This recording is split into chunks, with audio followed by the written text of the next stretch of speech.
Latte नयनी नीर लोटे हृदयी प्रगटे प्रगटे रामरूप तुकामणी साधन सुलभ गोमटे परी उपतिष्ठे पूर्वपुण्ये राम नामे उपजे आवडी सुख घडो घडी वाढू लागे पांडुरंगा करो प्रथम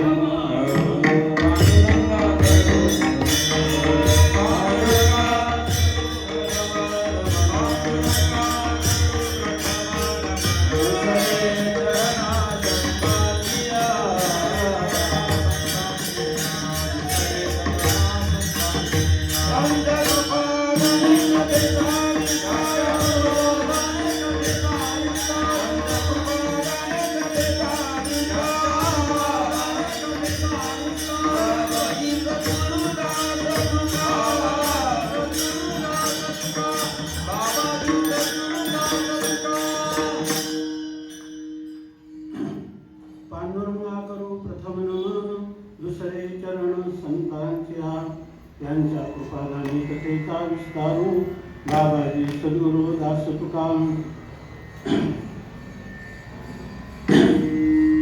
संत चरण रज लागता सहज वासनेचे बीज जळून डाय मग राम नामी पदी आवडी सुख घडो घडी वाढू लागे.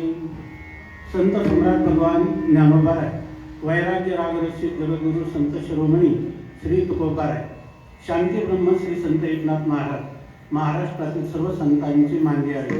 वारकरी संप्रदायाचं परम आराध्य दैवत श्री पांडुरंग परमात्मा आणि आज हा जो पुण्यस्मरणाचा महामहोत्सव ज्यांच्या निमित्ताने या ठिकाणी संपन्न होत आहे ह्या उत्सवाचे असणारे अधिष्ठात्री संरक्षक संत देवता प्रातस्मरणीय वंदनीय गुरुवर्य ब्रह्मलीन गुरुजी ह्या सर्वांच्या अलौकिक अकारण करून अद्भुत असीम अपूर्व अहेतुकी अशा अनुग्रहामुळे तुम्ही आम्ही सर्व या श्रावण मासामध्ये चातुर्मास्याच्या पावन पर्वकालामध्ये पवित्र श्रीला इंद्रायणीच्या तटाकावर साक्षात संजीवन समाधिस्थ माऊलींच्या चरण कमलाजवळ आणि गुरुवर्य गुरुजींच्या या स्मृतीस्थळी आपण जिवंत आहोत.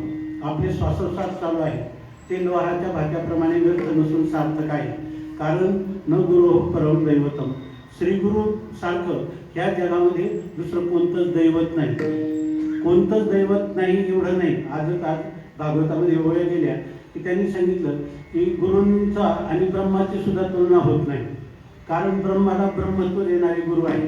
म्हणून अशा श्रीगुरूंचं या ठिकाणी पुण्यस्मरण चालू असताना त्याच्यामध्ये आपण त्यांना आवडतं असणारं जे अंतरंग साधन आहे श्रवण मनन निधी ध्यासन तत्वपदार्थ शोधम ही जी साक्षात्काराची अंतरंग साधनं आहे त्या साधनावर श्रवण हे असं साधन आहे की त्या श्रवणातच जीव मुक्त होतो.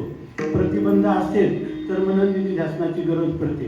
आणि जर ज्यांनी गुरुजींचं जवळून व्यक्तिमत्व किंवा श्रवण केलेलं आहे असे महानुभाव या ठिकाणी उपस्थित आहेत. गुरुजींच्या सांगण्यामध्ये श्रवण मनन निधी ध्यासन तर एकत्र होऊन जाईल पण तो साक्षात्काराचा क्षण सांगणार नाही पण तो त्याच्या जीवनात येऊन जाणार अशा प्रकारचा अलौकिक व्यक्तिमत्व आणि त्यांच्या कृपा छत्राखाली या ठिकाणी आपण येऊन संत वाङ्मयाच्या आधाराने काहीतरी एक वाक पुष्पांजली त्यांच्या चरणी समर्पित करायची म्हणून त्यांच्या छत्राखाली आपण ही जी परंपरा गेली 28 वर्ष चालू आहे. माझ्या वडिलांची निराशिका देवा तुझी चरण सेवा पांडुरंगा उपवास पारणी राखीला दारवंटा केला भोगवटा आम्हाला दैवायत्तम कुले जन्म मला यत्तंतु पौरुषम जन्म देणे दैवा हाती करणी जग हसवी याचं मूर्तिमंत उदाहरण म्हणजे प्रातस्मरणीय गुरुजी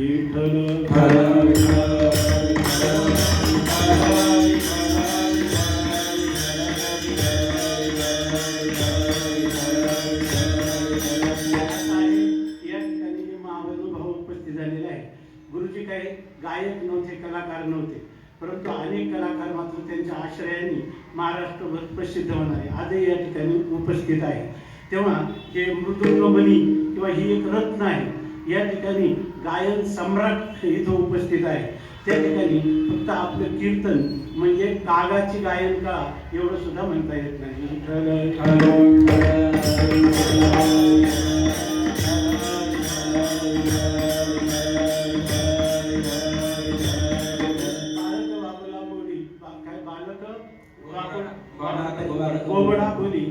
एवढा विचकी पावली ते चोच करुणी माऊली रिझे केली. त्याप्रमाणे या ठिकाणी मातृपितृतुल्य असे सज्जन साध्वी यांच्या चरणकमलाची सेवा गुरुजींच्या निमित्ताने यथाशक्ती यथामती करण्याचा आपण प्रयत्न करू.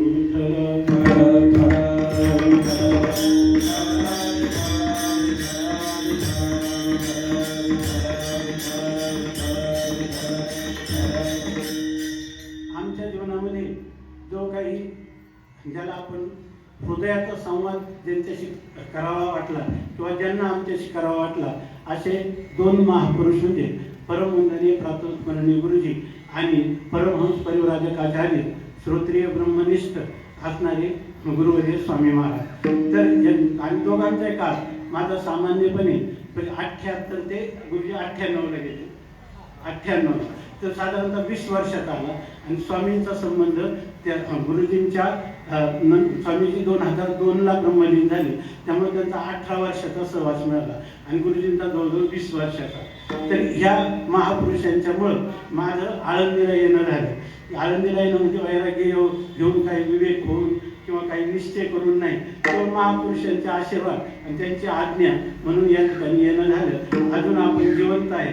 त्यांच्या जर आपलं स्वराज ज्ञानेश सारंग भाऊ हे जर पाहिले आणि गुरुजींपासून केलं तर 4 पिढ्या मला पाहायला मिळाल्या. विठ्ठल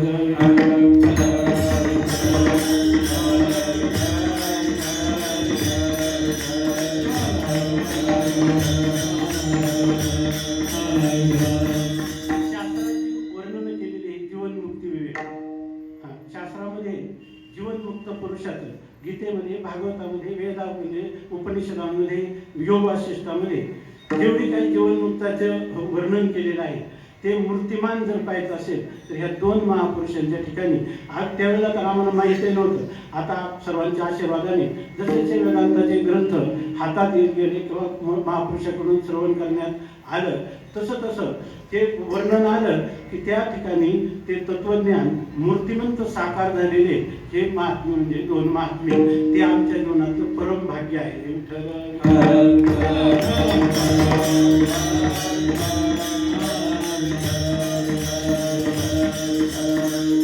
ह्या महात्मे केवळ जीवनमुक्त नव्हते, केवळ जीवनमुक्तीचं विलक्षण सुख भोगणारे नव्हते, केवळ देहीचे विदेही भोगुदशा या कोटीतले नव्हते किंवा मनोनाश वासना क्षयासहित असणारं तत्वज्ञान हे त्यांचं जीवन नव्हतं. म्हणजे आता त्याच्याविषयी वेगळं होतं नाही असं नाही, हे तर होतंच, परंतु त्यांच्या ठिकाणी असणारा औदार्य, त्यांचं जसं ज्ञानाचं तेज होतं तसं त्यांच्या ठिकाणी तपोतेज होतं.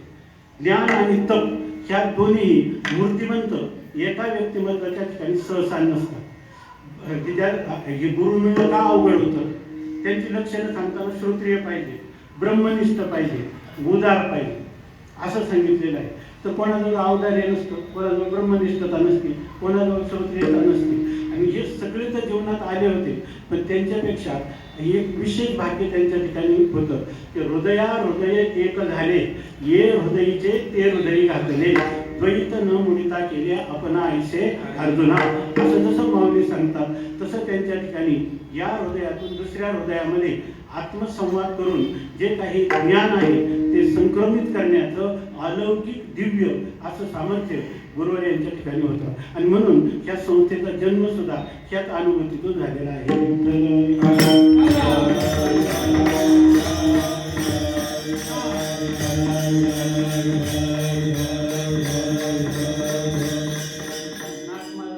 पंचाध्याय आहे ना, त्यातल्या 5व्या अध्यायाचे चिंतन आज थोडं आमचे निकमबाबा सांगतात. त्याच्यामध्ये असं चिंतन आलेलं आहे की या ठिकाणी हे जे अनुभूती आहे ही अनुभूती जशीच्या तशी संक्रमण करतात. तिथं व्यासस्तुती अलंकारात गुरूंना कृपण म्हटलेले. कृपण म्हणजे असं म्हटलेले, तुम्हाला उदार म्हणतात पण तुम्ही कृपण आहे. तुमच्याकडे जो मनुष्य ब्रह्मज्ञानासाठी भिक्षा मागायला आला बरोबर ना, त्याच्या जीवत्वाचाच तुम्ही नाश करता आणि तो पुन्हा तुमच्या उंबरठ्यापर्यंत आयुष्यात कधीच योगदान नाही. कारण एकदा निहार केलं म्हणजे आता द्वैत राहतच नाही. त्यामुळे द्वैताच्या मिशाने तो उंबरठ्याला देखील टेकू देत नाही, इतका तो कृपण आहे. अशा कृपणातच की मी त्याला या ठिकाणी कुणी असो हे साधन चतुष्टय संपन्न होऊन अधिकारी पुरुष आला तर त्याला मुक्त तो होऊ शकतो. परंतु या ठिकाणी जसं पुंडलिकांनी सांगितलं देवाला की मूढ पापी जैसे तैसे उतरी कासे लावून, या ठिकाणी कितीतरी महानुभाव असतील किंवा गुरुजींचे जे काही कृपांकित आहे त्यांना याची प्रतीती आहे की आपण कसे होतो कसे झालो याचा जर विचार केला तर विवेक वैराग्य समाधी षटक कशाला म्हणतात हे आपल्याला माहीत नव्हतं. पण आपल्या गुरुजींच्या चरणाजवळ आल्यानंतर ती आपल्या अंगात कशी बांधली आणि त्याचं फल कसं आपल्याला झालं हे त्यांनाही सांगता येणार नाही.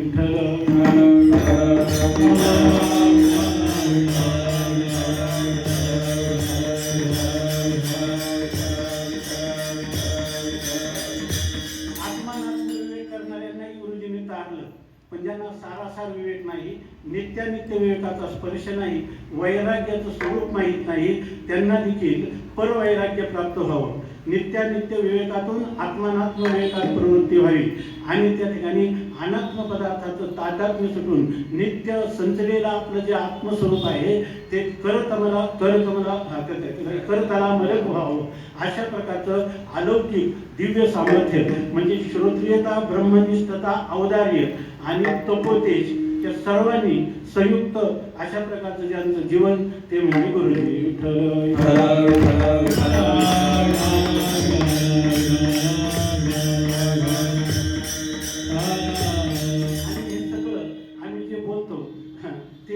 काहीतरी प्रक्रियेच्या द्वारा किंवा एक महापुरुषाची लक्षणं असतात ते महापुरुषच होते म्हणून नाही, आम्ही डोळ्यांनी पाहिलेलं आहे.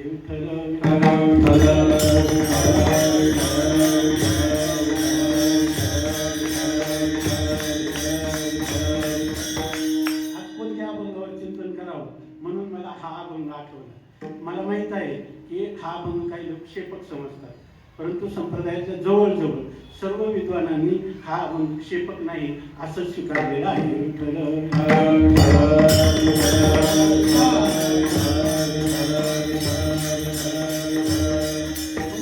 संत प्रकरणात किती अभंग आहेत त्याच्यापैकी कोणता तरी घेऊ. मला एकही अभंग डोळ्यापुढे आला नाही. डोळे झाकले की संत चरण रजे म्हणून तो अभंग आपल्या पुढे वाचून दाखवला.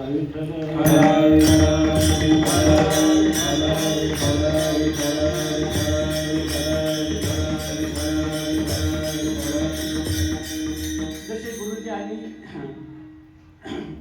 स्वामी महाराज हे आमच्या जीवनात आले तसंच या ठिकाणी स्वामी महाराजांचे दोन असणारे शिष्य ती जे गृहस्थाश्रमात होते, ज्यांना वेद वेदांताचा स्पर्श नव्हता आणि ज्यांची विहित कर्म करण्याकडे तर प्रवृत्ती नव्हती, निषिद्ध कर्म करण्यामध्ये पराकोटीचे निष्णात होते. अशा प्रकारच्या लोकांना जे काही स्वामी महाराजांनी त्यांच्या जीवनात आल्यानंतर जो अनुग्रह केला आणि त्या अनुग्रहामध्ये त्यांचं निषिद्धच सुटूनच गेलं पण विहितही सुटून गेलं. असं निश्चित आणि विहिताच्या अतीत असणार जे काही आपलं आत्मस्वरूप आहे, असंग निर्विकार सच्चिदानंद घन एकमेवाद्वितीय नित्य शुद्ध बुद्ध मुक्त स्वभावान असं असणार, जिथं कोणताही सुगत सजातीय विजातीय भेद नाही, त्याला देशकाल वस्तू परिच्छेद नाही, ते ब्रह्म तेच ब्रह्मच मीच आहेच. अशा प्रकारच्या दिव्य अनुभूतीमध्ये हे महात्मे आम्ही जवळून पाहिले. किंबहुना जितकं गुरुजी आणि जितके स्वामीजी त्यांच्याविषयी आमची तितकीच नितांत श्रद्धा आहे. अशा महापुरुषांचं जीवन हे केवळ स्वामी महाराजांनी बनवलेलं नाही, त्याच्या पाठीमागं गुरुजींचा वरद हस्त होता.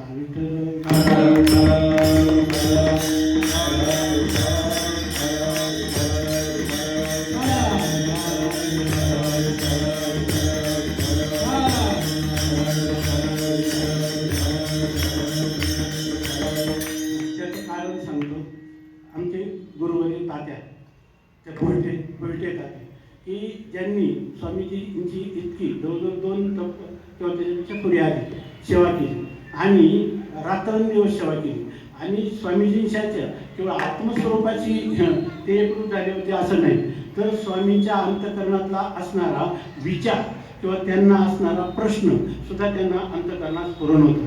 उदाहरण सांगायचं झालं तर शेजारची खोलीत तात्या राहत होते, समोर स्वामी महाराज राहत होते, समोर म्हणजे अलीकडे मंदिरामध्ये. आणि स्वामींना शेवटी लघवीचा त्रास असायचा, त्यामुळे त्यांना ते जे डबी आहे ती त्यांना कंट्रोल व्हायची नाही, त्यामुळे त्यांनी हाक मारली तर लगेच भांडं द्यावं लागायचं. तर तात्या कधी कधी बोलत बसायचे आमच्याबरोबर, बोलत बसले आणि तिकडे स्वामी महाराजांनी एकदम हाणलं तात्या म्हटलं की तात्याने की हजर राहायचे.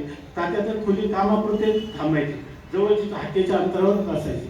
पण मग ते बसले तर ते एकदम उठायचे गप्पा मारता मारता, त्यांच्याच गोष्टी चाललेल्या असायच्या, त्या गोष्टी सांगण्यात ते रंगलेले असायचे. तरी सुद्धा अचानक ते म्हणायचे नाही आता स्वामी महाराजांना भांडं द्यावं लागेल, मी जातो आता. असं उठले तिकडून ते पोचत नाही त्याच्या आधी आवाज यायचा तात्या.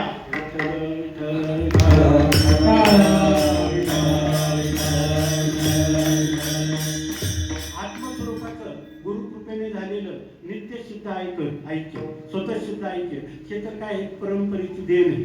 परंतु त्यांच्या शरीराच्या असणाऱ्या विकार, मनामध्ये आलेल्या भावना आणि त्यांच्या अंतःकरणाचे विचार म्हणजे त्यांच्या संपूर्ण प्राणसहित सूक्ष्म शरीराची तादात्म्याचा अभ्यास म्हणजे काही साधारण गोष्ट नाही, असे आमचे तात्या होते. आणि त्याच तात्यांचं पूर्वजीवन जर सांगायचं झालं तर असं होतं की ते तात्या व्यापारी होते. आणि ते व्यापार कसा करत होते माहिती आहे का? एक ट्रक कडबा घ्यायचे, एक ट्रक कडबा घ्यायचे, गावाच्या त्या माणसापासून गावाच्या एक फरलांग दूर जायचे किंवा 1 किलोमीटर, दुसरी एक ट्रक बोलवायचे आणि एका ट्रकच्या 2 ट्रका करून त्याच बाजारात पुन्हा दुप्पट नफ्याने विकायचे.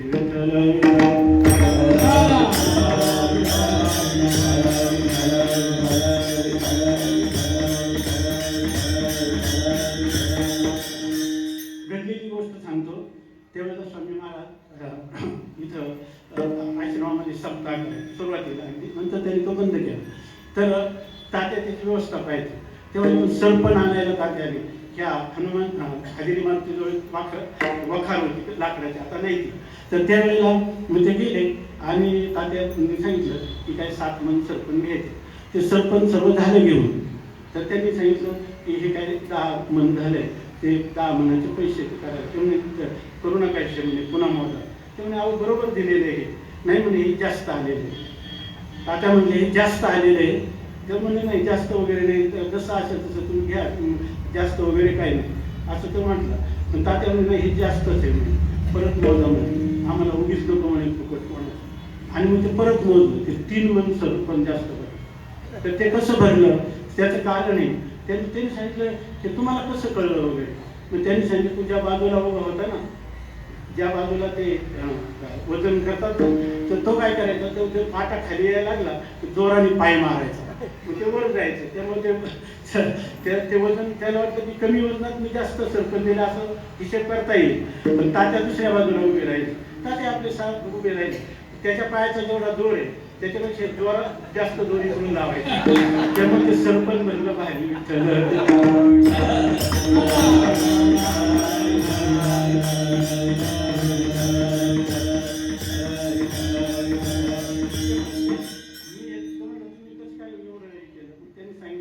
तू जेवढा व्यापारी आहे त्याच्यापेक्षा मी हाडाचा व्यापारी आणि तुझ्यापेक्षा दूर तर मी अधिक आहे. त्यामुळं पण मी स्वामींच्या जवळ राहतो, त्यामुळे खोटं नको म्हणून मी आता तुला फसवलं नाही असं करीत जाऊ नको.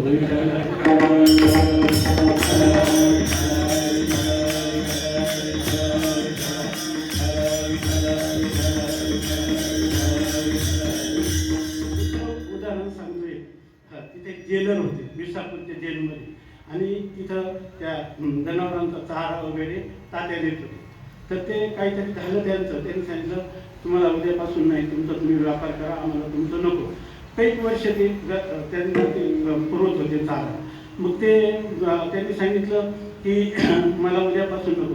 तुम्ही साहेब विनाकारण तुम्ही का माझी बंद करता, राहू द्या, तुम्हाला याच्यापासून त्रास होईल. तर ते म्हटले की मला काय त्रास होणार नाही, काय व्हायचं ते होऊ दे म्हणे, उद्यापासून तुम्ही नका. दूध पण झालं तुम्ही काही दिवस, मला ते काही चांगलं आठवत नाही. मग एक दिवस काय झालं ते पण त्यांनी बंद केलं आणि 7-8 दिवसांनी तात्या त्यांच्या घरी गेले. त्या बाईंना म्हटले काय झालं की त्यांनी कोणाकडे त्यांच्या ओळखीच्या ठिकाणी ते जेवायला गेले. त्यामुळे त्यांचा डबा तसाच राहिला. तो डबा त्यांनी कधी आणला संध्याकाळी. त्या बाईंना सांगितलं त्यांनी त्यांच्या मंडळीला की आज आम्हाला जेवण म्हणजे पार्टी म्हणून होती म्हणून आलं. तात्यांना हे समजल्यावर तात्या गेले त्यांच्या मंडळीकडे. म्हणे आता माझं तर बंद झालेलं आहे, आता आपल्या भेटी होत नाही, मी येत नाही इकडं, पण तुम्ही माझ्या बहिणीसारखे, तुम्हाला सांगतो साहेबांना जरा जपून राहा विठ्ठल.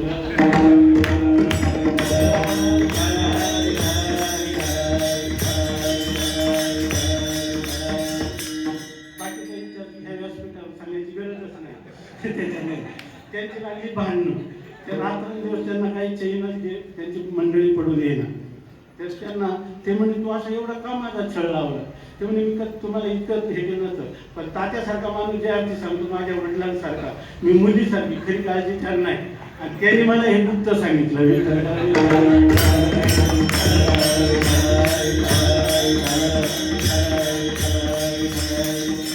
दुसऱ्या दिवशी तात्यांना साष्टांग घालायला ती घरी गेलो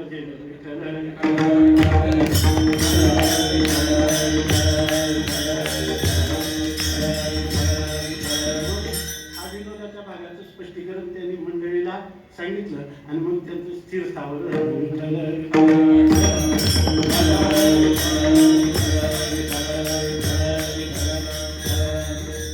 तात्यांनी स्वामी महाराजांचं श्रवण केलं.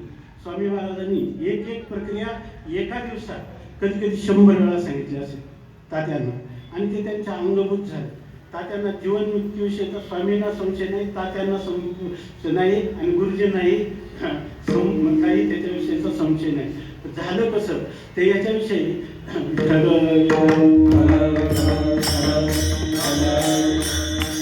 स्वामी महाराज ब्रह्मलीन झाल्यानंतर मला वाटतं साधारणतः 8-10 वर्षे, मला आता साल लक्षात नाही, त्याचे काही लोक इथं आहेत बरेचसे. तर एक दिवस तात्या पहाटे उठले आणि तात्या जीवनमुक्त होते, पण जीवनमुक्ती शोधते कशाने? मनोनाश वासनाचे. पण तात्यांचे हे संस्कार तुम्ही विचार करा की असे संस्कार मनुष्याचे, जरी जीवनमुक्त झाला तरी तुझं माऊली म्हणतात की झाडाचं पान वारा ओसरला तरी थोड्या वेळा हलत राहतं. तसे पूर्व संस्कार त्यांचे जे आहेत त्या संस्काराप्रमाणे वर्तन होतच राहतं. पण तात्यांच्या ठिकाणी त्या वासनेचा देखील क्षय झाला, आणि मन जे आहे त्या ठिकाणी मनाचा देखील नाश झाला, आणि तत्वज्ञान फलीभूत झाले. म्हणजे याचा अर्थ तात्यांना निर्विकल्प समाधी प्राप्त झाला.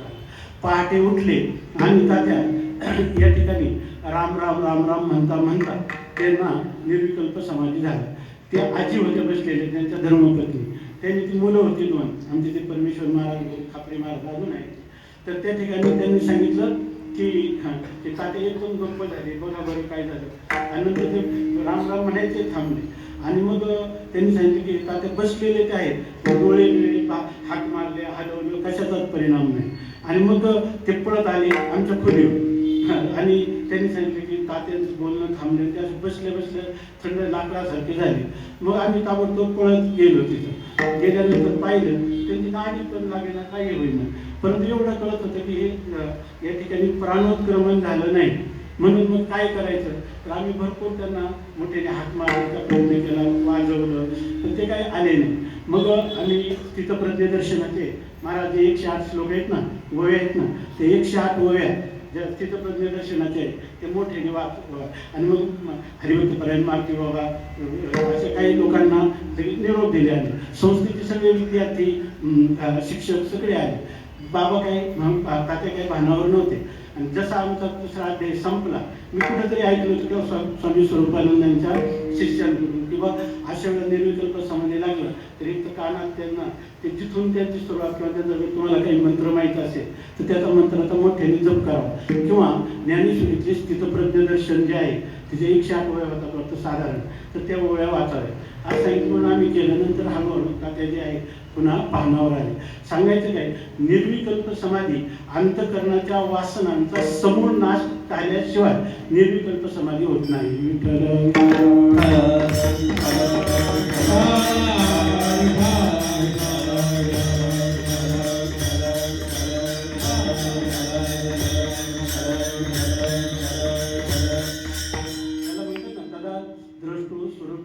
अवस्थान द्रष्टेच्या आत्मस्वरूपात स्थितीवर जाते. याचं कारण काय आहे? यात सर्वांचं कारण आहे स्वामी महाराज, आहे की नाही? हे तर आपल्याला कोणालाही मान्यच करावं लागेल. पण झालं काय की स्वामी महाराजांच्या कृपेने त्यांना ही जी स्थिती प्राप्त झाली होती, तर त्या तात्यांना असं झालं एकदम अचानक स्वामी महाराज तेव्हा ते जात असायचे, म्हणजे देव पडण्याच्या पूर्वी जवळजवळ 30-40 वर्ष 30-35 वर्ष तरी स्वामी महाराज गावाकडे गेले. बऱ्याच लोकांनी माळा घातल्या. त्यावेळेला स्वामी महाराजांचे गुरु म्हणजे कविलासन स्वामी ते पण त्यांच्याबरोबर होते. स्वामी महाराज माळा घालताना कोणी आला की घालत नव्हते, म्हणजे एक साक्षीदार घेऊन ये. पण सगळ्यांना माळा घातल्या आणि ताते आले दर्शनाला. आता यांचा व्यापार चालूच होता. ते आले, दर्शन केलं. ते म्हणजे ओळखत होते पूर्वी ते त्यांना. ते म्हणजे तात्या तुझ्या गळ्यात माळ आहे की नाही? ते म्हणजे नाही. मग आता घालून म्हणले ते मन नाही घालायची. का घालायची? म्हणजे व्यापार करतो आणि सगळं खोटं बोलतो म्हणे. त्यामुळं मला म्हणे जाऊ दे असू दे माळ तरी घाल म्हणे. ते मी घालणार नाही, मला व्यापार करायचा. म्हणजे काही हरकत नाही, व्यापार कर, फक्त माळ घाल. आणि त्याला माळ घालताना त्यांनी मंत्र दिला आणि म्हणले फक्त काय माळ घातली, मंत्र दिला आणि म्हणजे फक्त खोटं बोलायचं नाही, खुशाल व्यापार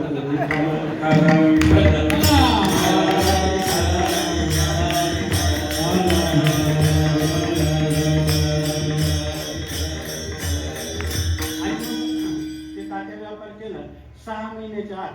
त्यात तुम्ही म्हणाल म्हणजे खोटं बोललं नाही म्हणून व्यापार होत नाही असं नाही. त्या प्रारब्धाच्या पण गोष्टी आहेत. ती वेळ आली होती त्यांची, त्यांच्या आध्यात्मिक उत्थानाचा तो वेळ आलेला होता. नाही तर असा अर्थ कोणी करू नका. मग व्यापार करायचा म्हणजे खोटंच बोला, नाही तर तात्यासारखं होईल.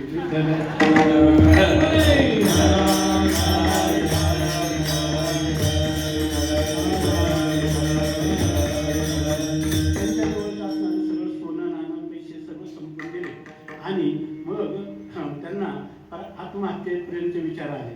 पण त्यांनी ठरवलं की काही झालं तरी आता आपल्याला इथं राहायचं नाही. आणि तात्या घरदार सोडून पंढरपूरला गेले. कैकाडी महाराज होते त्या काळात. तिथं काही काळाची सेवा केली. त्यांचं समाधान झालं नाही. त्यांनी कैकाडी महाराजांना विचारलं. त्यांनी सांगितलं की तुम्ही या ज्ञानोबारायांजवळ जा, तिथे तुमची ज्ञानोबाराय व्यवस्था करतील. तुमचं इथं त्या यांनी सांगितलं माझं समाधान नाही, काही नाही, मी तर सेवा वगैरे करतो इथं. मग ते ज्ञानोबारायांच्या जवळ 2 दिवस तात्या इथंच राहिले बाहेर. स्वामीजींचा परिचय होता, गाव आले होते, पण ते स्वामींकडे गेले नाही. ते फक्त समाधीला कवटाळायचे आणि म्हणायचे की मला योग्य महापुरुषाचं सांभाळी घाल. पण ते असं आहे की जिथं पिकतं तिथं विकत नाही.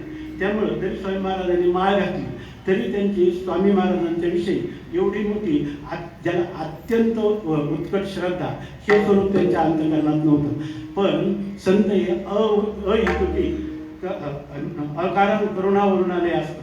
पण तरी सुद्धा ते गेले नाही. परंतु 2 दिवसानंतर ते बाहेर आले आणि त्यांना वाटले की आपल्या गावचे स्वामी आहेत तर दर्शन करायला तरी जाऊ. माळे पण आपल्याला घातलेली, त्यांना काही सांगायचं नाही पण दर्शन करायला जाऊ. तिथे गेल्यानंतर त्यांनी दर्शन केलं. तात्या अरे तू कधी आला काय विचारलं. त्यांच्याने मी 2 दिवस झाले इथं आलो. आणि मी कुठं राहिला? इंद्रायणीवर राहिलो. सकाळी हैबत महाराजांच्या पायरीजवळ तिथे येऊन बसायचो. सकाळच्या काकड्याच्या आरतीला शेजारतीपर्यंत तिथंच थांबायचं असं त्यांनी सांगितलं. मग ते स्वामींना इथं राहा, माझी मदत कधी जेवण कर. आणि नंतर मग त्यांनी सांगितलं सगळं झाल्यावर ते म्हणजे मी जातो आता, तुम्ही जाऊ नका आता माझ्याजवळच राहा असं त्यांना म्हटलं. परंतु मग ते म्हणजे काय हरकत नाही म्हटलं. म्हणजे तसं नाही, मी तुला संध्याकाळी सांगतो.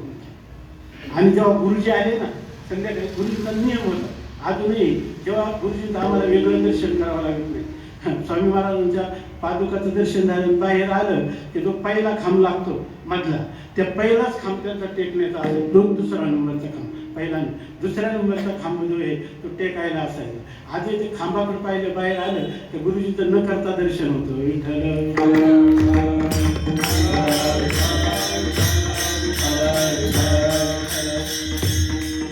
त्या ठिकाणी गुरुजी बसले आणि तात्या पण तिथंच होते. स्वामी महाराज म्हणजे गुरुजी जरा आत या, तुमच्याकडे किती गुरुजी येतो मग असं सांगितलं. तुम्ही ठीक आहे गेले आतमध्ये. तात्या बाहेर होते आणि आतमध्ये गेले. तुम्ही काही नाही, हा मनुष्य आला. त्यांचा इतिहास सगळा सांगितला. इतिहास की असं असं घडलं म्हणजे यांचं पूर्वजीवन असं आहे हे सगळं गुरुजींना स्वामी महाराजांनी सांगितलं. आणि त्यांना म्हणजे मी माळही घातली. चुकून बोललो सकाळी तर राहू दे, राहतो का? आणि तयार झालं तर मी नाही ठेवी त्याला. तुमचं काय मत आहे सांगा. याला सगळ्याला तुम्ही जबाबदारी, तुम्ही सांगाल तसं करेल. गुरुजींनी सांगितलं तो आलाय ना शरणागताची उपेक्षा करायची नाही. तेवढं तो शरण कुठं झालाय? तो 2 दिवशी होता तरी माझ्याकडे आला नाही. आता मी म्हणलो म्हणून तो म्हणतोय. ते म्हणे कसं असं असं ते म्हणे तुमच्याजवळ तेवढं सामर्थ्य म्हणे. त्याचं कल्याणच होईल. त्याला ठेवा. विठ्ठल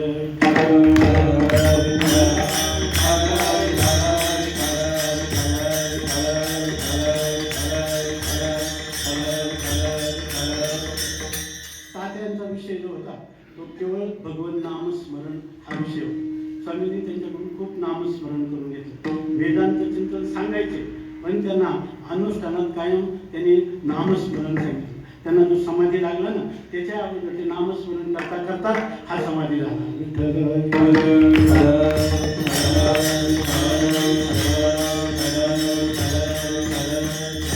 आपलं चिंतन हे चाललंय की अशा प्रकारचे तुका जसं पुंडलिक आहे म्हणतात ना, तुका महाराज म्हणतात, तुका म्हणे आईशी आहे का हरी आणि या ही हरी जीवास. पुंडलिक राय पांडुरंगाकडे काय मागतात? मूढ पापी जैसे तैसे उतरी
जसे असतील तसे.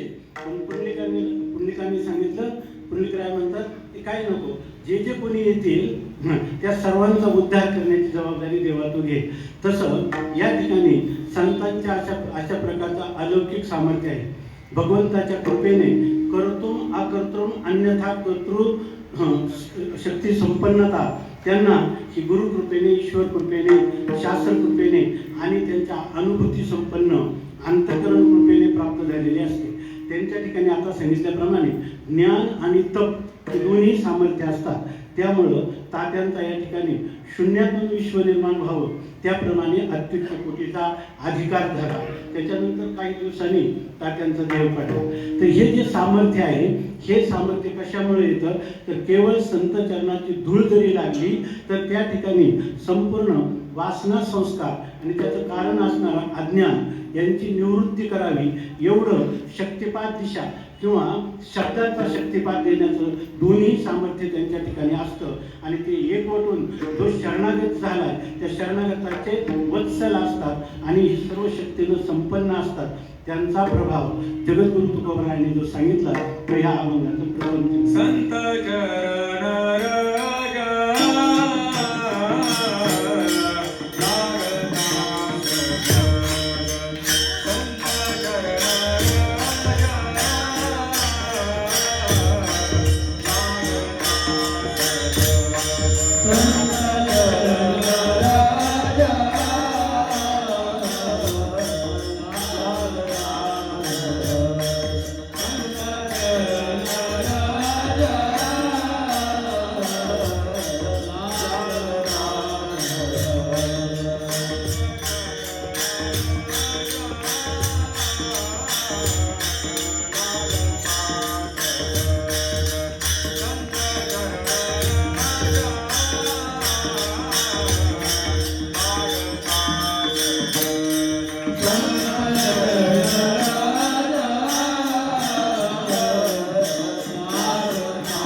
धुलीकण जरी लागले तरी अंतःकरणातल्या वासनेचं बीज म्हणजे जे अज्ञान आहे, सगळ्या मनुष्याला जीवनाचे दुःख आहे ते सगळ्या दुःखात सगळ्या गोष्ट सर्व ज्ञात आहे. या ठिकाणी ज्यांना अज्ञात आहे त्यांना सांगितल्याने अज्ञातच राहणार आहे, ज्यांना ज्ञात आहे त्यांना सांगण्याची गरजच नाही, आहे की नाही. म्हणून त्याचा पाड आवाज दाखवतो मी की सगळ्या दुःखाचा अधिष्ठान शरीर आहे. त्या शरीराला कारण कोण आहे? पाप पुण्य आहे किंवा धर्माधर्म आहे. त्याला कारण कोण आहे? राग द्वेष आहे. त्याला कारण कोण आहे? अनुकूल प्रतिकूल ज्ञान आहे.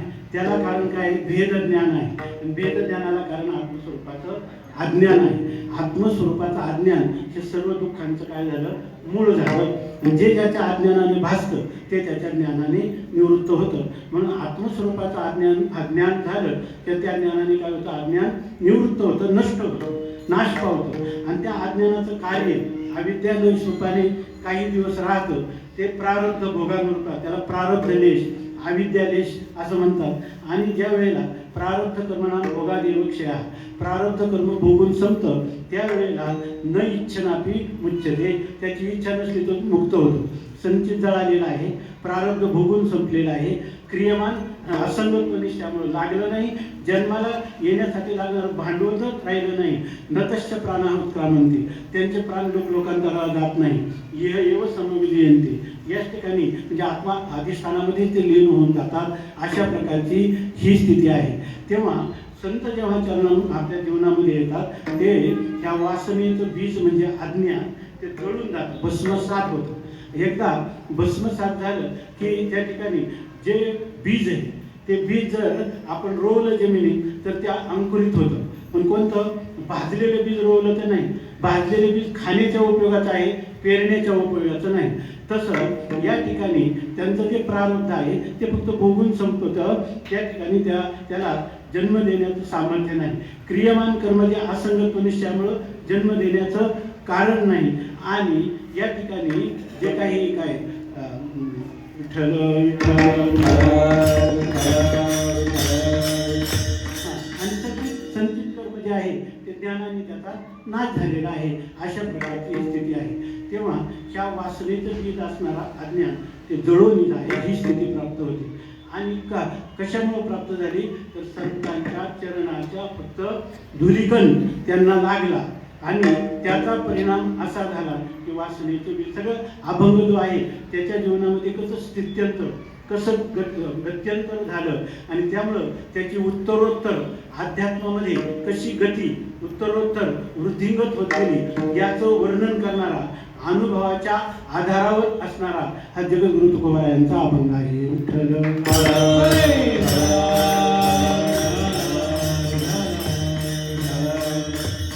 खूप मुद्दे.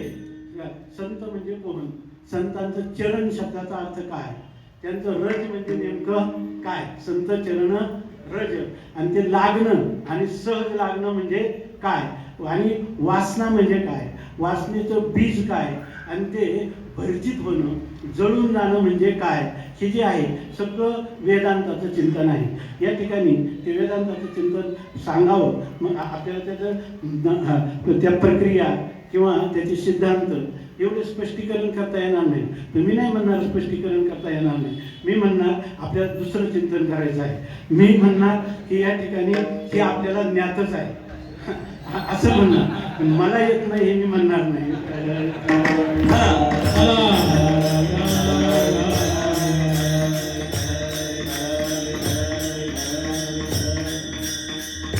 तेव्हा नाही सांगणार तर दुसरं काय, अशा गोष्टी येतात की गुरुजींचं पुण्यस्मरण आहे.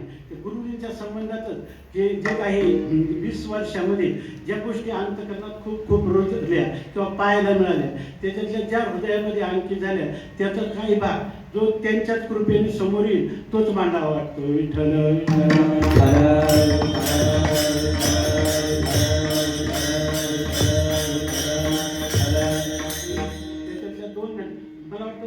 मी सांगूनही गेलो असेल, कारण गुरुजींच्या निर्णयानंतर जवळजवळ प्रत्येक वर्षी फार करोनामध्ये सुद्धा माझा आवाज गेला तेव्हा आमच्या दिगंबर महाराजांनी आमचं प्रतिनिधित्व केलं होतं, पण ते माझ्यापेक्षा उत्तम केलं होतं. विठ्ठल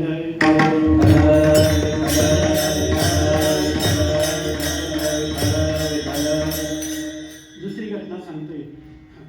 आई तुम्ही म्हणाल अभंगावर चिंतनच केलं नाही, अभंगाला सोडूनही केलं नाही.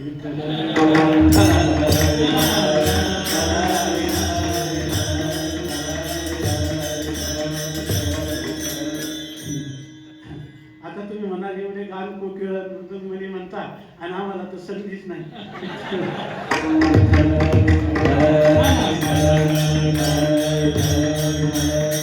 त्याचं कारण खरं सांगू का, याचं कारण आहे जो देशीचे गौरव नेणे तयाशी ते बिनगौरव आली.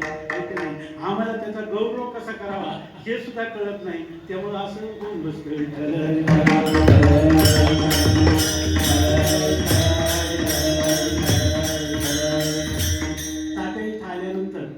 एक 3-4 वर्षाचा काल गेला. त्यांचे बालपणापासूनचे एक मित्र, मी त्याचं नाव सांगणार नाही, त्याचं नाव आपल्याला कधी कळलं तर कळू नये, कारण त्यांच्याच पुण्यस्मरणाचं हे कीर्तन आहे. आता मी ठरवलं होतं की या ठिकाणी आपण जर जिवंत राहिलो या तिथेपर्यंत तर दोघांची सेवा करायची, त्याच्यापैकी आपली गुरुजींची सेवा होती ती अजून व्हायची, पण त्याचं नाव सांगत नाही. कारण का, मी जे सांगतो की त्यांनी कधी सांगितलं नाही, स्वामींनी सांगितलेलं, तात्यांनी कधी सांगितलं नाही, आणि आम्ही त्याला प्रत्यक्ष पाहिलेलं नव्हतं. ते आम्ही होतो पण त्यावेळेला प्रसंगाला नव्हतो. आणि त्यांचं नाव आजही सगळे ज्यांनी त्यांना पाहिलं ना तर ते सगळे म्हणतील की जीवनमुक्तीच्या विलक्षण सुख भोगणारा आणि वयोवृद्ध असणारा जीवनमुक्त आम्हाला पाहायला मिळाला, अशी त्यांची अंतकालापर्यंत स्थिती होती. शेवटच्या काळात सुद्धा त्यांनी इतकी पारायण केली प्रस्थांतरीची, त्याचं बायपास झालं तरी पारायण बंद नाही, त्यांचं एन्जिओप्लास्टी झालं तरी बंद नाही. आणि मग जवळजवळ मला वाटतं त्यांचं वय आता 93-92 असं वय होतं. आता पहिलंच पुण्यस्मरण आहे. तर त्यांनी गाथाच हातातून सोडला, जास्त पारायण गाथेची केली आणि सारखी पारायण, रात्री उठलं की पारायण, दुसरं काय करायचंच नाही, असं त्यांचं जीवन आहे. आणि ह्या ते जे सिद्धांत आहे ना, त्यांना म्हणजे ज्याला म्हणतो सुखदुःखे समे कृत्वा लाभा लाभो जयादेव जयादेव. या ठिकाणी कोणत्याही कुटुंबातल्या घटकामध्ये राहत असताना कधीही तुम्हाला शेवटच्या काळामध्ये थोडं सुद्धा त्यांचं आसक्ती किंवा त्यांच्यामध्ये असणारा एक चिकटा अंतःकरणामध्ये झाला नाही. त्यांची सून, मुलं, नातवंड सगळे आज त्याला साक्षी आहे. जाताना सुद्धा झाकलिया घटीचा दिवा नेरीजे काय झाला केडवा, या रीतीनं पांडवा देठी. मी त्यांच्या प्रकृती दास असल्यामुळं त्यांच्या अंत्ययात्रेला जाता आलं नाही, दशक्रियेला जाता आलं नाही, म्हणून आता पुण्यस्मरणाला जाणार आहे. तर ह्या गोष्टी नसल्यामुळे मी त्यांचं नाव सांगत नाही, कारण साधारणतः माझ्या परिचयाला 42 वर्ष झाली. तर त्याच्या आधी ही घटना झाली. 42 वर्षाच्या अलीकडच्या त्या काळातले लोक आहे, कोणाचा विश्वासच बसणार नाही की ह्याच्या ठिकाणी अशा प्रकारची पूर्वजीवनात काही सदोषता होती, म्हणून मी ते त्यांचा उल्लेख करत नाही. तर ते 3-4 वर्षांनी आले, संध्याकाळी आले. ते मोठे, फार मोठे शेतकरी आहेत, श्रीमंत आहेत, मान्यवर आहे, सत्शील होते, नीतिमान होते, पण धर्माचा विषयी एवढं ज्ञान नव्हतं. आणि त्यांना मद्यपानाचं व्यसन होतं आणि त्या व्यसन म्हणजे मद्य घेऊन ते या ठिकाणी आळंदीला आले आणि उतरत्या वेळेला त्यांचे जोडीदार पण होते. त्यांना उतरताना गाडीतून इतक्या उलट्या झाल्या की ते सगळं आपलं गेट कन्याश्रमाचं जे दरवाजे आहे तिथंच त्यांना मोकाऱ्या झाल्या. मग तिथं ते बाहेर थांबले. स्वामी महाराज म्हणते हे गिऱ्हाईक बाहेर थांबू द्या. नंतर काय झालं की ते म्हटले की असं ते आम्हाला म्हणले माळ घालायचं. स्वामी महाराज म्हणले उद्या पाहू तुम्ही म्हणजे त्यांना म्हटले. त्या ठिकाणी लोक म्हटले अहो उद्या म्हणजे अशा अवस्थेत त्यांना इथं कुठे ठेवता म्हणजे स्वामी महाराज म्हणले राहू द्या पण ते थोडा वेळ थांबा म्हणजे कारण गुरुजींचा येण्याचा वेळ झाला आणि गुरुजी आले त्या ठिकाणी गुरुजी आले थोड्या वेळाने. म्हणजे स्वामी महाराज म्हटले ते बाहेरच होते. तिथं ते ब्राह्मणाचं घर आहे ना तिथं तो कोर्टाला जिथे आहे ना तेव्हा ते घर नव्हतं तिथे त्यांना बसवलेलं होतं. स्वामी महाराज म्हणजे आज एक नवीन गिऱ्हाईक आले म्हणजे तात्यांचे मित्र म्हणजे राजकारणातले परस्पर विरोधी पण दोघांचा सख्य भाव मात्र कायमचा होता. तर मग ते म्हणे तात्यांचं मित्र आहे म्हणे आणि बघा ते कशा रीती बसल्यासमोर बघा आणि त्यांना म्हटले की आजच्या दिवस थांबा. मी म्हटलो आणि तुम्हाला उद्या माळ घालू तर म्हणतो माळ घालू. हां बरं मग काय झालं गुरुजी म्हटले अहो तुमच्यासाठी थांबलो तुम्ही सांगा तुम्ही साक्षीदार आहे. गुरुजी म्हणजे निर्धास माळ झाला त्यात असं सांगितलं. ते म्हणजे गुरुजी म्हणतात तुम्ही साक्षी. अहो त्यांचं मोठं उदाहरण तात्याचं नाही झालं का तात्याचं कसं झालं तसं त्यांचं होईल म्हणजे हे काय वाया जाणार आहे का म्हणजे तिथेच वाया नाही जाणार म्हणजे.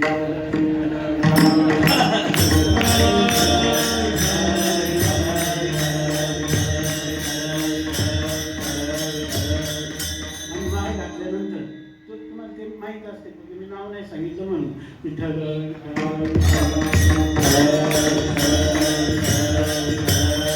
तात्यांचं नाव घेण्याचं माझं धाडस आहे पण त्यांचं जीवन जवळून पाहिलं आणि प्रत्यक्ष ह्या गोष्टी कानाने ऐकल्या नाही किंवा प्रत्यक्ष घडल्या त्या पाहिल्या नाही म्हणून मी नाव सांगत नाही.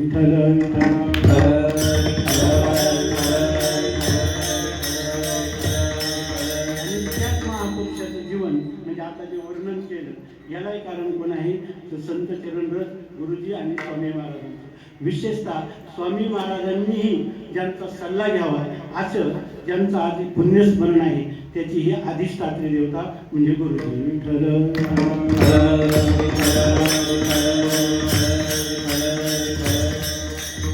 काहीतरी जसं आपण काल्यात म्हणतो ना चरित्र ते उच्चारावे केले देवे गोकुळी त्यामुळे गुरुजींचं पुण्यस्मरण आहे म्हणून एखादा असा प्रसंग तो पूर्वी सांगितला असेल मला तर इथं आलं का ते कीर्तन आणि अभंग तो सगळा विसरून जातो शब्दसंग्रहही विसरून जातो फक्त गुरुजींचं व्यक्तिमत्व येतं. यथार्थ त्याच्याविषयी शब्द स्फुरतात असं नाही पण कसं का होईना यथाशक्ती यथामती आपली ही वाणी शब्द पुष्पांजली त्यांच्या चरणी समर्पित करण्याचं प्राप्त झालेलं जे भाग्य आहे ते त्याचा पर्वचा देऊन या ठिकाणी करायचा इतका त्याचा अर्थ आहे.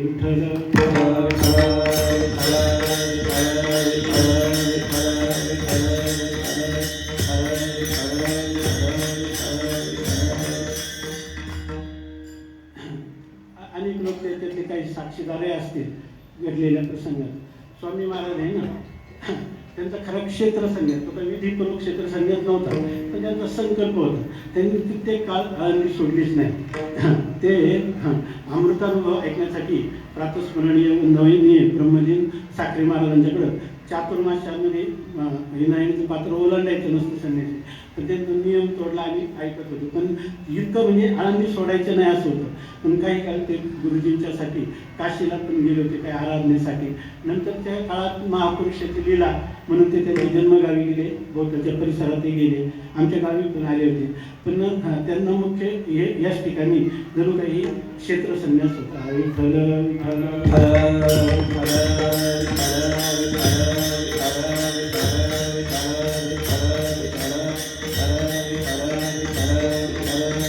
आमची स्मरणशक्ती कमी झाल्यामुळे कधी कधी ताक तुटते.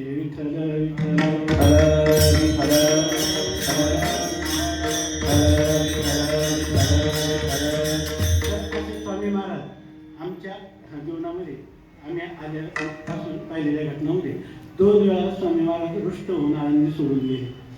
एकदा काशीला गेले आणि एकदा गरुडेश्वरला गेले असे 2 वेळा गेले होते. स्वामी महाराजांचा स्वभाव जसे एक महापुरुष ते जीवनमुक्त महापुरुष होते परंतु त्यांचे मूळचे जे संस्कार होते ते ब्राह्मण शरीर असून थोडं क्षत्रिय बाणा होता, त्याच्यात एक करारी स्वभाव होता आणि ऊन सहन होत नव्हतं. त्यामुळे काही ते थोडं ऊन काही प्रसंग नाही, त्या प्रसंगाची काही गरज नाही, पण त्यांना थोडं ऊन सहन झालं नाही, ते एकदम आळंदी सोडून काशीला निघून गेले. अशा प्रकारची स्थिती गेल्यानंतर आता त्या गरुडेश्वरांनी निघून गेले आणि मग ते कोणाला न विचारता गेल्यामुळं त्याचा तपास नाही. परंतु नंतर आपले म्हणजे वैकुंठवासी गुरुदेव तात्या त्यांना थोडा लागला तपास, ते गेले.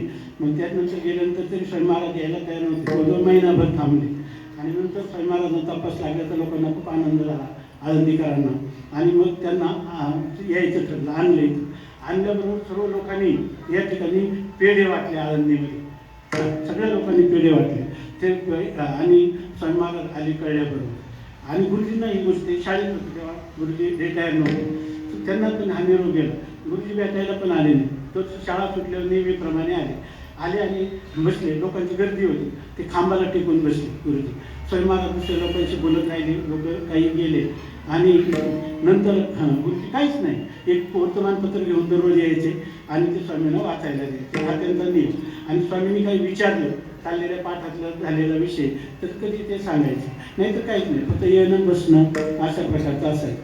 मग ते स्वामी महाराज आहे ना म्हणजे का सगळ्या आळंदीने पेढे वाटले आणि तुम्ही आम्हाला साधे भेटायला पण आले नाही, बरं आले ते खांबाला खांब टिकून बसलाय म्हणजे असं काय तुम्हाला आमच्याबद्दल काही वाटलं नाही म्हणजे.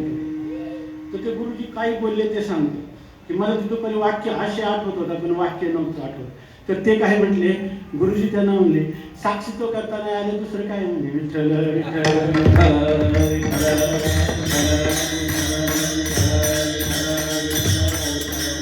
स्वामींचा चेहरा गोरा गोरा झाला, आणखी त्यांना म्हणजे एकदम शुद्ध वृत्ती झाली. म्हणजे गुरुजी आता तुम्हाला काही बोलत नाही पण वेळेला ओळख देईल विठ्ठल.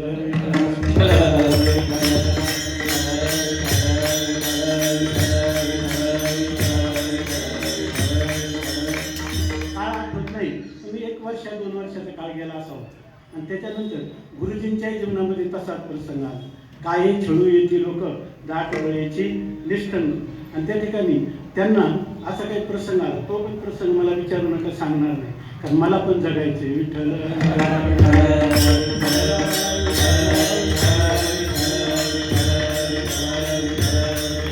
आणि मग गुरुजींना त्या ठिकाणी फार क्लेश झाले. गुरुजी संध्याकाळी आले नेहमीप्रमाणे, तो प्रसंग त्याच दिवशी घडला होता. दुपारी लोकांनी येऊन सांगितलं, स्वामी महाराजांनी निरोप दिला नाही किंवा या म्हटले नाही, काही नाही. गुरुजी आपल्याप्रमाणे आले आणि बसले. तर स्वामी महाराज म्हणले जरा जवळ या इकडे या म्हणजे जवळ, ते गादी जवळ बसवलं त्यांचं. काय आज काय घडलं म्हणे, आज स्वामी महाराज म्हणे. गुरुजींच्या डोळ्यातून खळखळ पाणी आल्यावर मग पुढं काय संवाद झाला असेल, त्यांचं काय सांत्वन केलं असेल स्वामी महाराजांनी कल्पना करा. स्वामी महाराज म्हणले साक्षीत्व करता नाही आलं काय.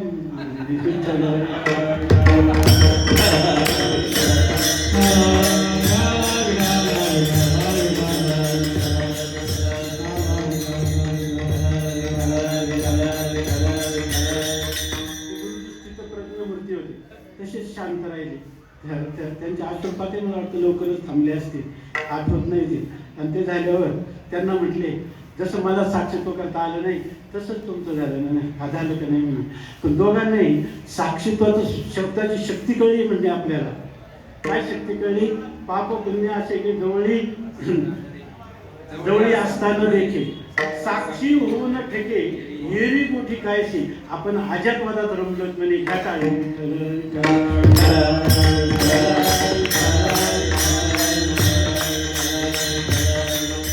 आता सगळं त्याचं मागचं विसरून जातं.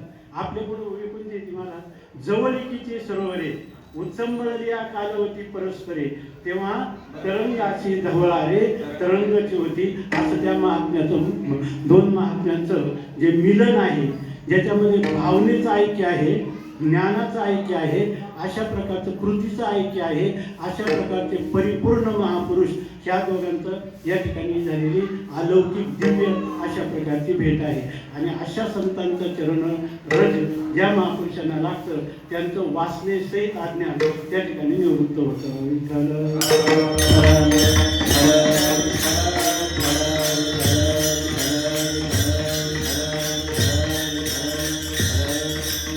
ह्या कलियुगामध्ये सर्वात मोठं साधन आहे नाम.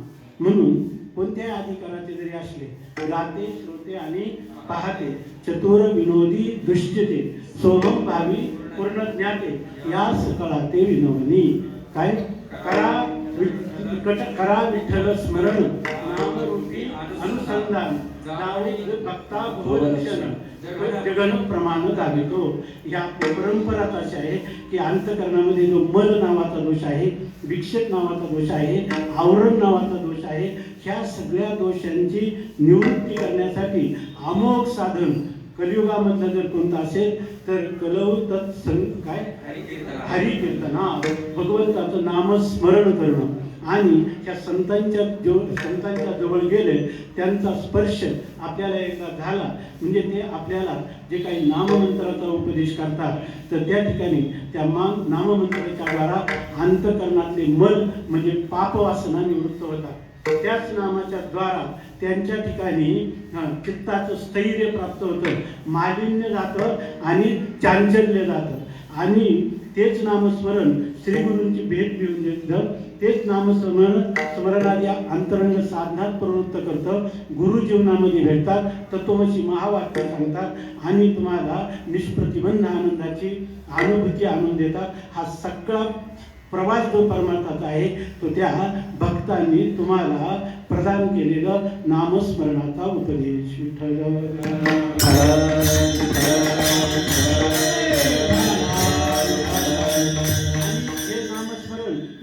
आधार जप करायचा असं सांघिक राहत नाही, ते वैधी भक्ती त्याच्यामध्ये असत नाही, ती प्रेम लक्षणात्मिका अनुरागात्मिका अशा प्रकारचं नामस्मरण होतं. हे अभंगाच्या द्वितीय चरणात सांगितलं. मग राम नाम उपजयावरी,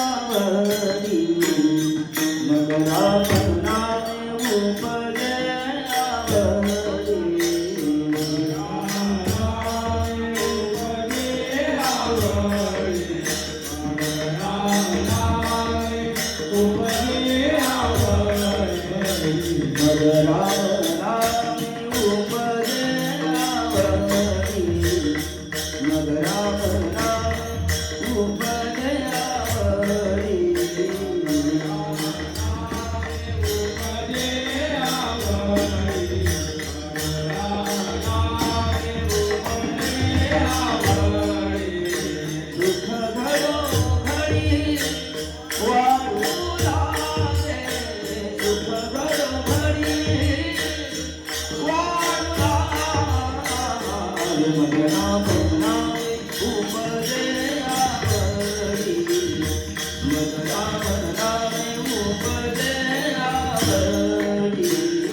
संतांचा सहवास आपल्याला मानवला किंवा त्यांची खरी कृपा आपल्यावर झाली असं समजावं की आपल्याला नामस्मरणाची आवड लागली आणि मग रामनामी उपजे आवडे.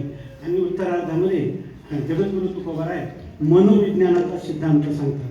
ज्ञानोबारायांना अनुसरतात की ह्या मनाचा असा एक स्वभाव आहे. ज्ञानोबारायांनी सांगितलं या मनाचे एक नीती जे देखील या गुढीच्या ठायास होते मनोनी अनुभव सुखाचे कौतुके लागत जायचे. मनाला नामस्मरणाची गोडी लागली की मग त्या ठिकाणी त्याची आवड जी आहे ती मर्यादित राहत नाही. त्याच्यापासून सुख निर्माण होतं. सुख निर्माण झालं का जो पदार्थ सुखाला येम आत्मा परानंदा परप्रेमास्पदम येता. ह्या आनंदरूप आत्मा तो सुखरूप आहे आणि त्या सुखरूप आत्म्याची जेवढी ह्या विशुद्ध अंतकरणामध्ये स्थिर अंतकरणामध्ये अनावृत्त अंतकरणामध्ये ह्या प्रेमलक्षणात्मक भक्तीच्या द्वारा जेवढी अभिव्यक्ती होते तशी आवड उत्तरोत्तर वृद्धिंगत होत जाते. मग रामनामी उपजे आवडी असं सांगतात आणि त्यांनी काय होतं सुख घडोघडी वाढवलं लगे. प्रत्येक क्षण जीवनमुक्तीचं विलक्षण सुख भोगण्यासाठी या ठिकाणी ह्या रामनामाने आनंद वाढायला. आनंद वाढला की त्याचं कारण असणारं नामस्मरण वाढतं. नामस्मरण वाढलं की पुन्हा आनंद वाढतो. अशा प्रकारची ही स्थिती येते. आणि मग हे नामस्मरणात रंगलेलं जे व्यक्तिमत्व आहे त्याची काही चिन्ह आहेत. जर अंतरंग त्याच्या ज्याला स्वसंवेद्य ते तर आपल्याला कळणार नाही, पण परसंवेद्य लक्षणं या ठिकाणी जगद्गुरु तुकोबाराय अभंगाच्या तृतीयेच्या कंठी प्रेम दाटे नयने निरलोटे. कंठी प्रेम दाटे नयने निरलोटे. कंठी प्रेम दाटे कंठी प्रेम दाटे भूतली प्रगटे भूतली प्रगटे राम रूप मग राम नामे उपजे आवडी. मग राम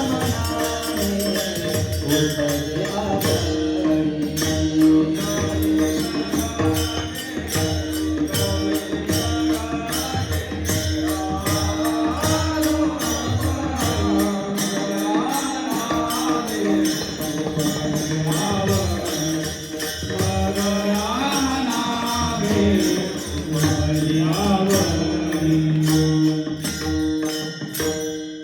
म्हणजे काही भक्ती सिद्धांतामध्ये या अष्ट सात्विक भाव आहेत. ते अष्ट सात्विक भाव त्याच्या अंतकरणात निर्माण होतात. हा म्हणजे परमार्थाचा शेवटचा प्रवास नाही हे एक लक्षात ठेवलं पाहिजे. परंतु आपली साधना योग्य दिशेने चाललेली आहे याचंच फक्त ती एक कसोटी या ठिकाणी आहे. पण त्या ठिकाणी त्यांच्या कंठी प्रेम दाटे कंठ भरून येतो सद्गदित होतो. नयनातून आनंदाश्रू त्या ठिकाणी प्राप्त होतात. जोपर्यंत परमात्मा प्राप्त झाला नाही त्याच्या विरहात त्याच्या वियोगामध्ये त्या ठिकाणी त्याच्याही वियोगाचे अश्रू पण त्याच्या अंतकरणात येऊ शकतात. त्याच्याबरोबर त्याच्या ठिकाणी रोमांच पण उभे राहतात. कदाचित त्याला मूर्छा पण येऊ शकते. अंगावर गर्मबिंदू जमा होतात. अशा प्रकारचं शेवटची अवस्था प्रलय किंवा मूर्छेनंतर मरण ही सुद्धा अवस्था सांगितलेली आहे. अशा अष्टसात्विक भाव होतात. कंठी प्रेम दाटे नयनी निरलोटे. आणि आपल्या सिद्धांतामध्ये नाम आणि नामीचा अभेद आहे. जसा नाम घेतो की त्या ठिकाणी काय राम घेता कंठी नाम घेता वाट चाली नाही नाम करिता कंठी आणि पुढे उभा जगती नाम नामी नाम उच्चारलं की त्या ठिकाणी तो नामी जो परमात्मा आहे तो हृदयी प्रगटे राम रूप. त्या हृदयामध्ये भगवान परमात्म्याचं जे स्वरूप आहे त्या नामाचं नाम आणि नामी अभेद असल्यामुळं मुखी नाम आणि हृदयी ध्यान असं असल्यामुळं त्या हृदयातच परमात्म्याचं प्राकट्य होतं. कंठी प्रेम दाटे नयनी नीर लोटे हृदयी प्रगटे नाम रूप. हे सर्व झाल्यानंतर कोणालाही शंका येते की असं जर आहे तर सगळे जे लोक आहे त्यांनी संत चरणाचा आश्रय करावा की नाही. संत चरणाचा आश्रय करा. बऱ्याच वेळेला आपल्या घरातच संत असतात तरी ते कोणाला वाटतं आपले वडील आहे, कोणाला वाटतं आपला भाऊ आहे, कोणाला वाटतं मुलगा आहे. त्यांच्याविषयी मनुष्याची संतत्वबुद्धी होत नाही. ज्या वास्तविक ती परंपरा चालत आलेली आहे आणि ती परंपरा ज्यांच्या भाग्याने प्राप्त झाली. काही लोकांना मांस परंपरा पण आहे आणि ज्ञान परंपरा पण वाटायला लागली, विद्या परंपरा. त्यांना मांस परंपरेला जी त्यांची इस्टेट आहे ती घेण्यासाठी ती मान्य असते, ते अगदी मोजून घेतात. परंतु त्यांची जी विद्या परंपरा आहे त्या परंपरेकडे उपेक्षा करतात. कारण त्यांना त्या परंपरेचं पायी आपले वडील आहेत, आपले जे गुरु आहेत तेच आपले वडील आहेत, एवढी दृढनिष्ठा उत्पन्न होत नाही.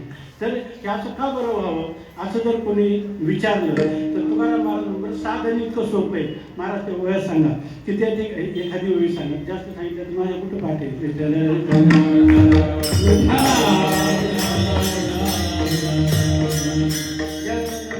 परमात्मा म्हणतात इदं ते गुह्यतमं प्रवक्ष्याम्यहं ज्ञान विज्ञान सहितं यज्ञात्वा मोक्षसे अशुभा.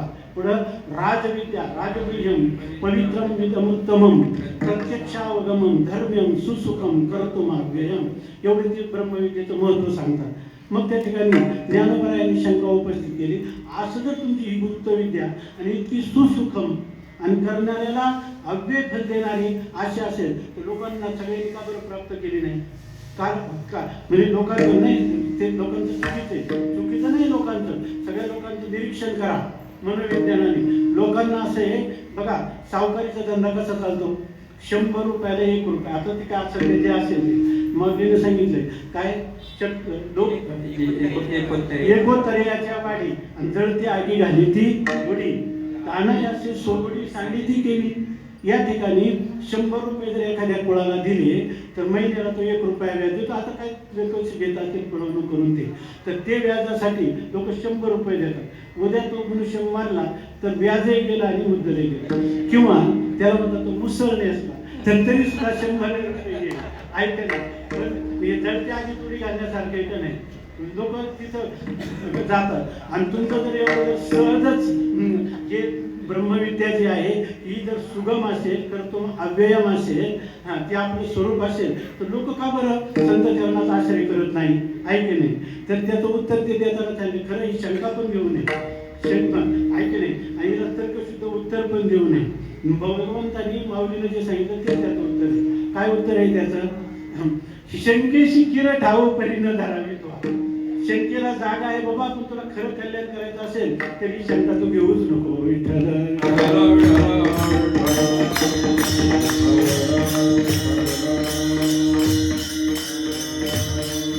आजच्या महापुरुष जीवनात आले का त्यांना तू परीक्षा घेण्याच्या भानगडीत पडत नको, त्यांना समर्पण करून टाक आणि तू तुझं आत्मकल्याण करून घे. ठीक आहे ना मला, तुझं आत्मकल्याण करून घे. म्हणून या ठिकाणी हेचं कारण काय, लोक का प्रवृत्त होत नाही याचं खरं कारण काय आहे की त्या ठिकाणी हे जे प्रतिबंध आहेत ह्या प्रतिबंधाचं कारण त्यांच्या अनंत जन्मातला असणारं पातक आहे. आणि ज्याच्या अंतकरणातला ह्या पातकाचा नाश होतो, शुद्ध पुण्याचा उदय होतो, त्याच्या जीवनामध्ये ह्या शंका येत नाही. तो काय करतो, संत चरणराजाचा आश्रय घेतो. म्हणून याचं कारण जर काय असेल तर पूर्वपुण्य. जसं बहुत सुकृताची जोडी मनोनी विठ्ठली आवडी, तसं बहुत सुकृताची जोडी असेल तर त्या श्रीगुरूंच्या ठिकाणी दृढ विश्वास निर्माण होतो की माझ्या जीवनात आलेला हा महापुरुष निश्चित माझा उद्धार केल्याशिवाय राहणार नाही. तेव्हा हे साधन का घडत नाही याविषयी जगद्गुरु तुकोबाराय 4थ्या चरणात सांगतात. तुका म्हणे साधन तुला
बाप्पा रखुमार